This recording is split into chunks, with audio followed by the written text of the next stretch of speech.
पहाटे 4 वाजल्यापासून अतिशय मोठ्या प्रमाणामध्ये लोहा कंधार आणि जिल्ह्यामध्ये अतिवृष्टी होत आहे. बहादरपुऱ्याच्या पुलावरनं 5 फूट पाणी जात आहे. तिकडे राहटीच्या पुलावरनं पाणी जाते. म्हणजे पाण्याची तीव्रता किती आहे मी आता सांगण्याची आवश्यकता नाही आहे. आमच्या जन्मापासून आम्ही कधी एवढा पाऊस बघितला नाही, तेवढा पाऊस होतो आहे. काल विजेचा कडकडाट झाला. सावळेश्वरमध्ये एक आमचा शेतकरी दगावला. आज सकाळी नांदेडसारख्या शहरी भागामध्ये उस्मानशाही मिल रोडमध्ये वीज पडली आणि तिथं देखील एक माझा मुस्लिम बांधव दगावला. ही परिस्थिती आता सगळीकडे निर्माण झाली. आत्ता पावसाचं चित्र हे भयानक आहे आणि येणाऱ्या 24 तासात यापेक्षाही अधिक गतीने पाऊस पडेल अशा पद्धतीचा अंदाज आहे. चक्रीवादळ होईल अशा पद्धतीची भीती निर्माण झालेली आहे. आपल्यामार्फत नागरिकांना सगळ्यांना माझे हात जोडून विनंती राहणार आहे, कृपया घराच्या बाहेर निघू नका. कितीही महत्त्वाचं काम असेल तर टाळा आणि अति स्वतःचं संरक्षण करा. सकाळी 4 वाजल्यापासून मी तहसीलदार आमचे CO पोलीस अधिकारी एकमेकांच्या संपर्कात आहोत.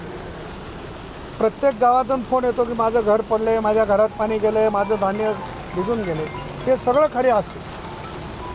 ज्यांचं घर गेलं त्यांना घर देता येईल, धान्य गेलं त्यांचं धान्य देता येईल, पण जीवितहानी झाली तर ती कोणी निर्माण करून देऊ शकत नाही.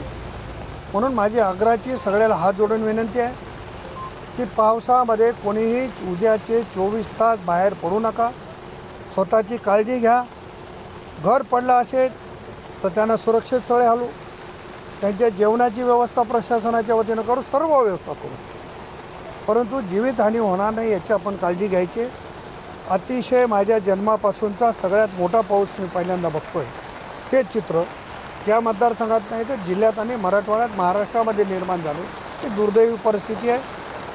आपल्यामार्फत सरकारचा एक प्रतिनिधी असलो तरी आता सरकारने याची फार वाट बघण्याची आवश्यकता नाही आहे.